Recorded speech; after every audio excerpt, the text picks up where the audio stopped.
We tried to build a Drift E90 with a $5,000 budget, but we failed. This is my wife's drift car. It's a 2007 BMW 328i with the reliable N52 motor and a manual transmission. Sounds like the perfect starter drift car, right? Wrong. Let me explain. Last year, my wife told me that she wanted to start drifting after always telling me that she would never drift. But after going to a girls only event, she had a spark of interest to try it out. She wasn't sure if she'd like it, so we wanted to get her a car and stick within a budget to at least try it out and see if she wanted to continue with it.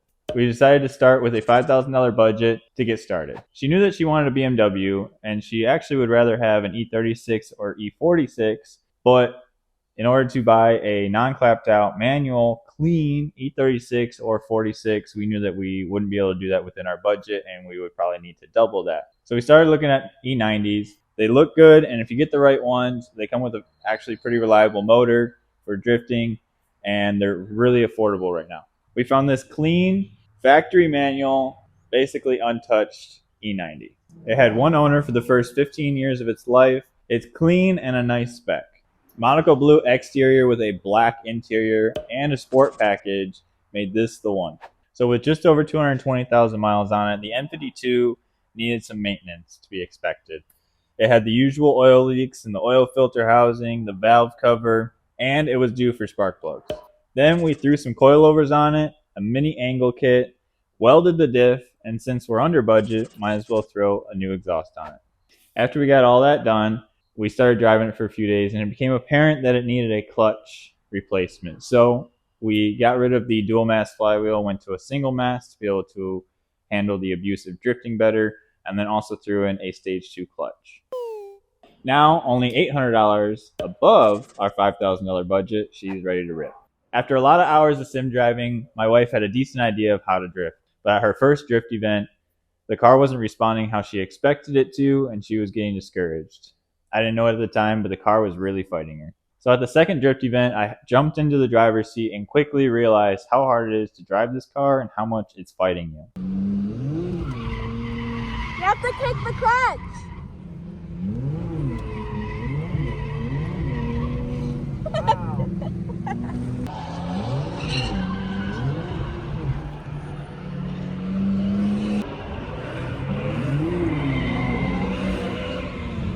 Not only did we have crappy all seasons up front that might give us one or two good laps before they got greasy and would just push right through and plow through the front with a bunch of understeer, but that wasn't the only thing making this car hard to drive.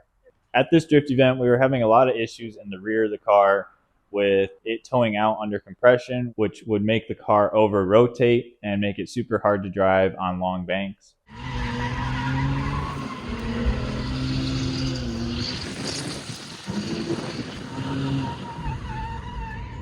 This is because on the E90s, when you lower them, the geometry gets all messed up and you're at the top of the curve. So the car does weird things when it compresses and the suspension is moving around. Now, there's a couple different options for this. You could go the route that I went with my 335D, and I went full wise fab so that I could control exactly what the rear suspension is doing in these cars. Or a more budget option is to do adjustable control arms. Now, that's not going to fix the geometry, but it's going to be able to give you more adjustment for your toe alignment as well as your camber alignment to give you better wear on your tires, more consistent grip, and a bunch of other positives as well. So we haven't exactly figured out which route we're going to go with this car. It doesn't have adjustable arms or full wise fab. So we're still researching to figure out what the best budget option for this setup is, so that we can improve upon the rear suspension. So the other thing that made this car hard to drive was the power to weight ratio, which explains a lot as to why a lot of these E90s are LS swapped. With the stock M52 making about 230 horsepower and the car weighing roughly 3,400 pounds, it's not easy to keep this thing sideways, especially for a beginner. You see a lot of people that will gut the interiors out of these things, but that's not really our style. So some time at our local kart track pushed us to swap the diff. So factory, this car came with a 323 rear ratio, and that was way too low of a gear or too long of a gear to keep this thing in the power band that we needed. We were either at the tippy top of first and just banging off limiter, or not having enough power in second, where we were constantly clutch kicking and it was still hard to keep this car sideways.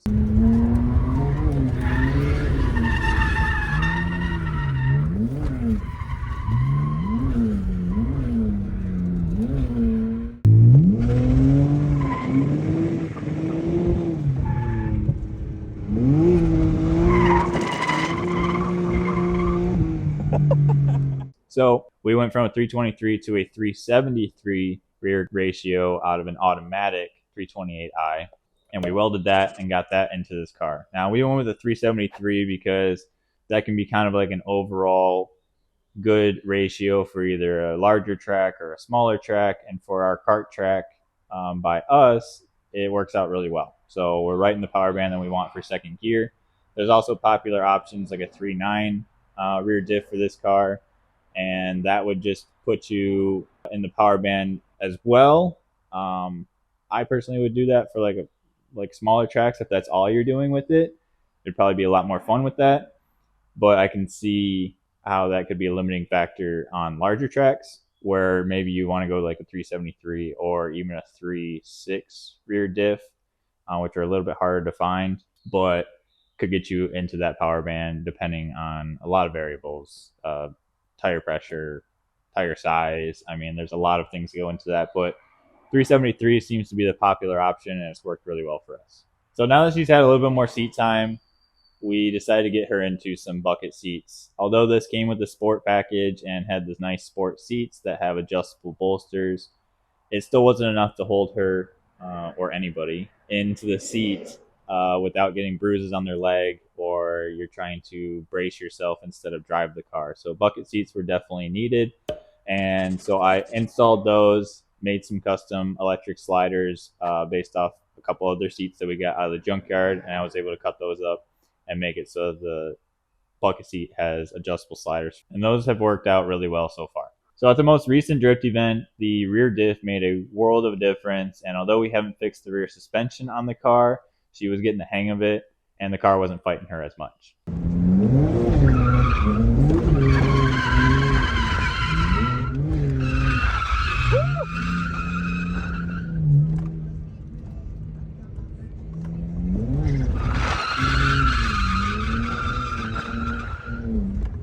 So actually the biggest problem that we were facing at the last drift event with her driving was the mini kit. So these have a lot of pros and some cons, and the cons that we've found is the lack of steering input. So the kind of numb feel that the steering wheel has, doesn't have a lot of self-steer, even with a decent amount of caster, and it's just the design of the suspension and the mini kit. So she was really getting the hang of it and being able to know that and be able to bring the car and have it drive like she wants, but it's still just something we want to improve upon because it still makes driving the car a little bit harder than I would like it to be. Woo!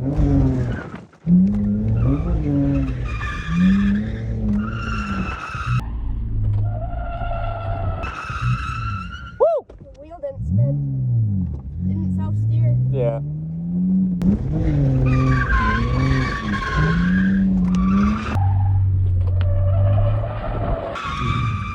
I saw you feeding it. The car didn't do what you wanted. Ooh,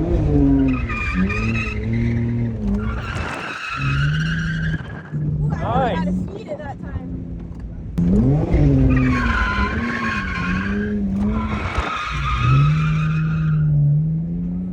About halfway through the day, we were having issues with the temps rising on the coolant side and the oil temps.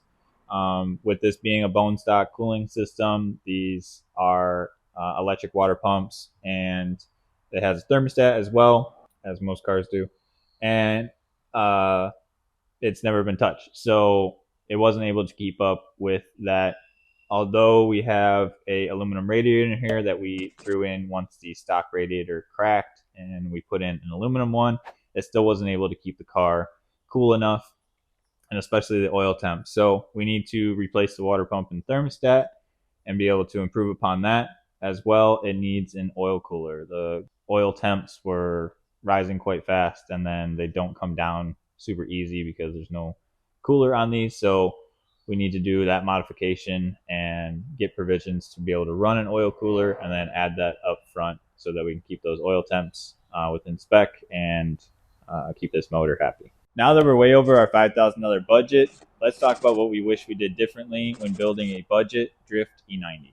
So I would say the biggest thing that we wish that we knew going into this or wish that we did differently was having a better idea of what it's going to cost to even start drifting an E90 to where you would enjoy it. You can start cheaper, obviously, but as we've expressed in this, the car is going to fight you and it's not going to be super enjoyable. So although we started out with a $5,000 budget of vehicle purchase price and getting it drift ready, perhaps we needed to be more realistic with, say, a $10,000 budget so that we could account for having to do a rear diff, maintenance to the vehicle, and being able to keep it cool.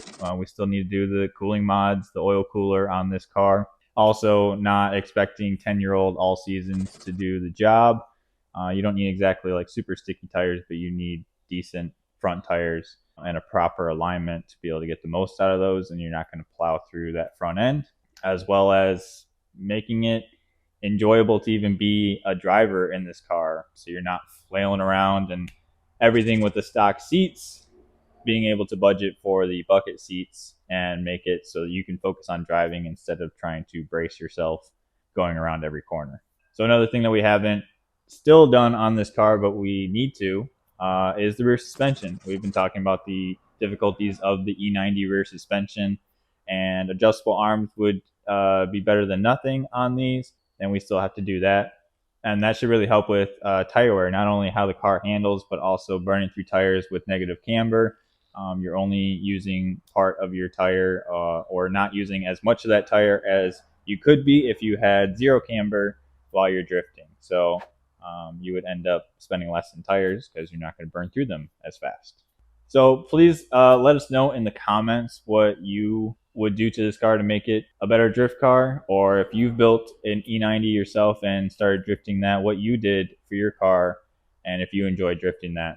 But either way, stay tuned. Don't forget to subscribe so you can see what we're going to be doing to this vehicle in the future, getting it better at drifting and evolving it into a great drift car, and watching my wife learn how to drift as well. So subscribe, hit that bell icon so you get notified whenever we do post a video, and then comment and leave your thoughts down below as well. So we appreciate you watching, and we'll catch you on the next one.